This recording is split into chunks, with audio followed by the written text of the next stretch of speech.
again and again and again. Hi everyone, hope you're well. I wanted to pop on and talk to you about Article 4 and planning today. Something that seems to be coming up again and again and again. It's a tricky one because it's not necessarily the same answer every time.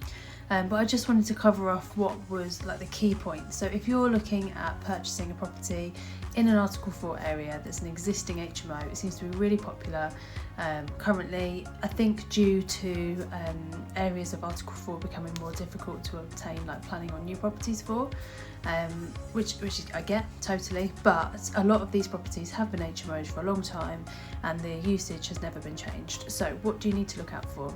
First point, planning and licensing are two entirely different departments within the council and they do not communicate. So do not assume that just because a property has had a licence for a period of time that it's got the correct planning usage for that property, and that goes for C4 as well as sui generis.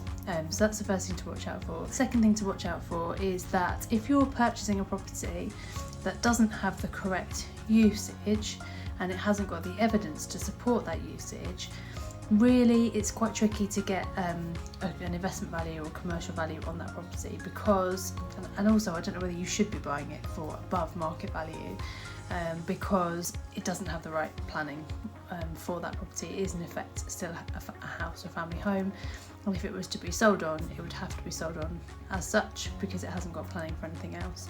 So that's the second thing to think about. So how do you purchase these properties? What do you do? How do you go about it? So I think the key thing really is understanding what the usage is, how long it's been run HMO for, and have you got the right evidence to support a planning application. Now you can purchase a property without that planning in place, but just bear in mind that the property will be valued in its current usage.